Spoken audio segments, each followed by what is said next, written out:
What am I going to say?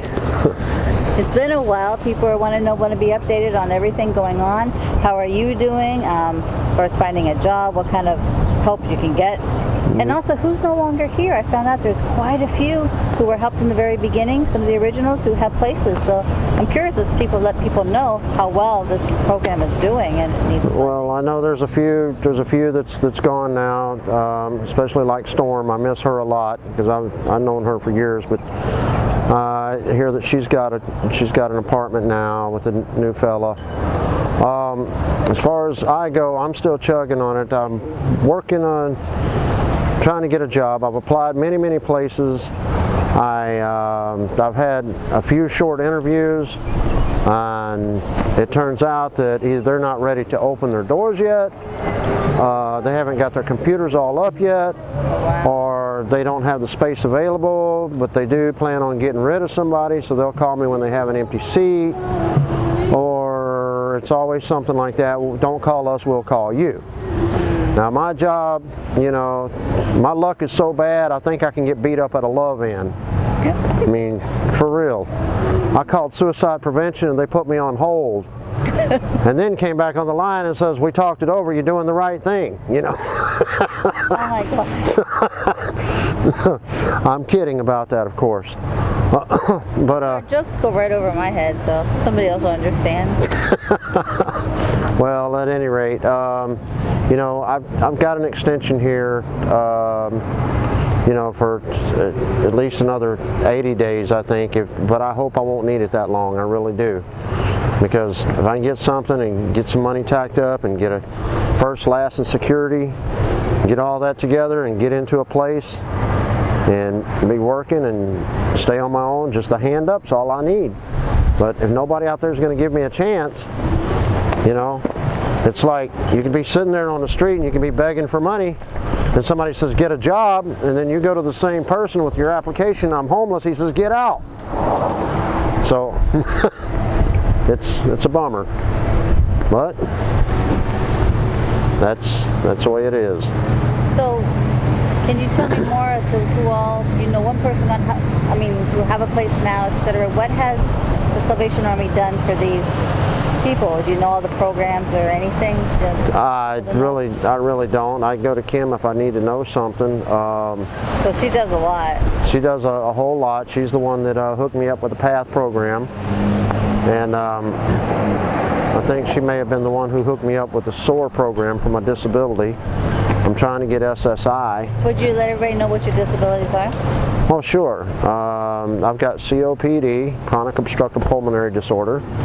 I have post-traumatic stress disorder, PTSD. I have cirrhosis of the liver.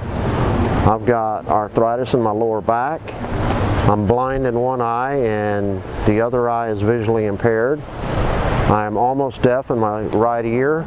The eardrum is perforated and constantly leaking. It's all nasty.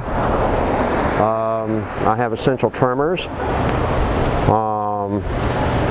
I've been diagnosed bipolar and been diagnosed alcoholism. Of course, I'm not with the disease model of it, and I don't believe I'm sick. I haven't had a drink in a few days, and that doesn't put it under arrest, and that doesn't mean it's in remission. It just means I just quit. You know?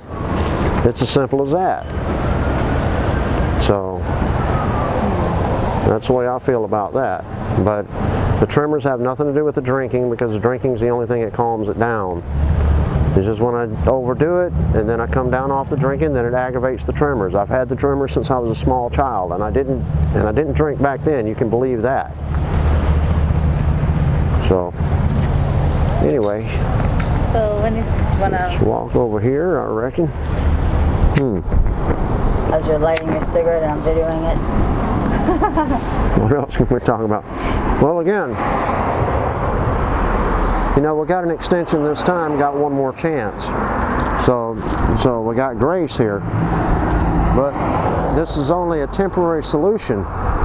It can't be, they can't continue to do this because, like I said, this particular facility is not in the right zone to run a program like this. This is very temporary. need something more permanent, such as safe harbor. And with safe harbor, they have the money to build the facility, they just don't have the money for the funding to run it. To run this. So they're not even going to start on it until they can be for sure that they'll have enough money to run that place for at least a year. And then during that year, they'll think of some other sources. Yeah, there's a fund of the housing first. I mean, that's. I'm not familiar with Housing First. Oh, well, that's something to ask Kim and about. Well, all I know. Also, Tom Redmond and other people. That's a proposal. I don't know very much about it. I just know its goal is to get people. Instead of, to get them going, to get them in a place, to get them sheltered right now, and then get them into place. Pretty much what this is doing. It just needs better funding.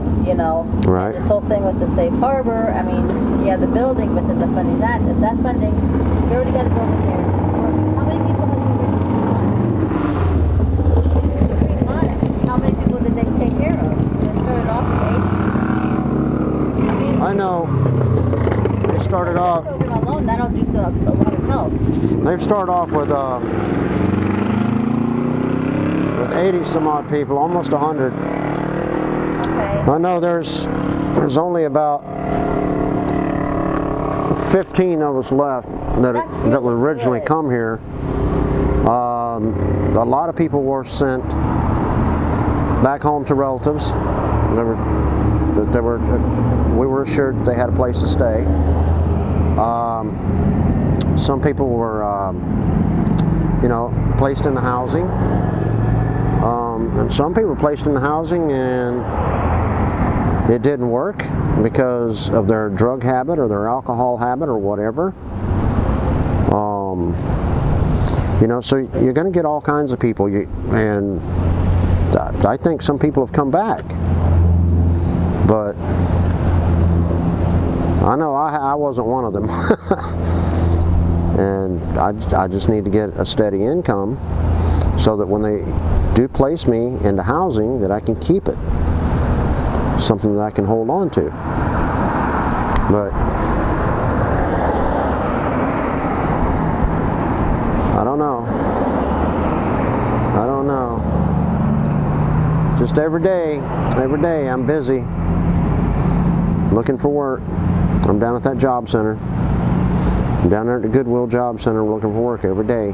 Where's that at again? That's at the corner of International Speedway and Nova Road, behind the Burlington's Coat Factory. I spend a lot of time in there. Everybody knows me on first name basis. Everybody, Cowboy, Cowboy. If you need help with a computer, Cowboy can help you. I'd say hire you there. Probably should. Hey, you need to know where to get a free meal, something to help you out, Cowboy can help. He knows where all the spaces are. All the resources. Go to Cowboy. Disability. He can point you in the right direction. I've been out here so long though. I mean, I've probably stayed in every motel. Temporary status, it goes, and then when you can stay there for a while, and then when some event comes up and they're charging $200 a night, you have to leave or pay the $200. I don't think so. Not for a night. The City Hall, you went to the City Hall yesterday. How was that? Yeah, last night. Yeah, I saw it. I mean, I know you went up there and spoke a little bit, so I will make sure I get that and put that in the video. But what exactly, how was it? I heard it was good. It was good. I'd heard people, get up there.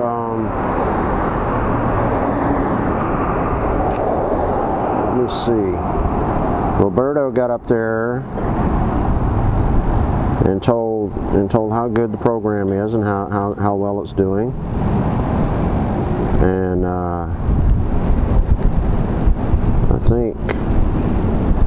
I know Pastor Mike got up there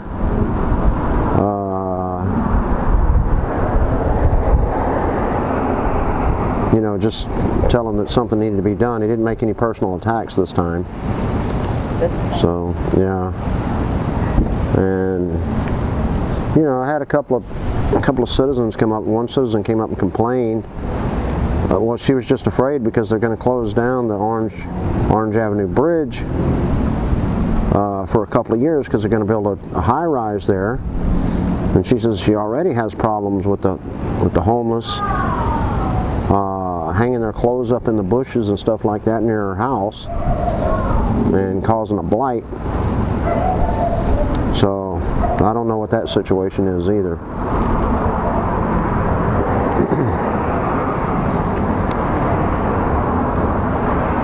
Any type of thing like that will bring down property values. Okay, let's have how we close this. Yeah, you know, I'm still plugging at it, doing the best I can. I hope everybody else here would do the same. Wish everybody the best, and God bless. You know, we're going to keep working on it. I'm going to keep helping out my fellow man as long as I can, and as long as I breathe life. That's it. God bless. Joel Uptagrafft, 340 North Street, Daytona Beach, Florida. Thank you, Mr. Mayor, Commissioners, for having me here. I'm in the Salvation Army Bridge program. It's supposed to be like a 90-day program here. I remember last time I came up here and spoke, and I'd had a job. Worked there for a month, didn't get paid. Since I've applied for multiple jobs, don't call us, we'll call you. I mean, every time I try to better myself, hit a brick wall. My luck is so bad, I think I can get beat up at a love-in, I imagine. But you know, I'm thankful that I got an extension there. But I'm wondering, what are we going to do now? What are we going to do after this is over? If I can't find a job, if I can't get any income, have we bandaged a wound where I'm bleeding to death? And really need a permanent solution here, something that will help me get back on my feet, and others too. Now, not everyone in there is trying as hard as I am, but there are some people in there that are really trying and really trying to take advantage of this and doing the best we can. What are we going to do next? What's going to happen next? I don't know. Frankly, I'm frightened. And thank you for having me, and God bless you. Thank you, sir.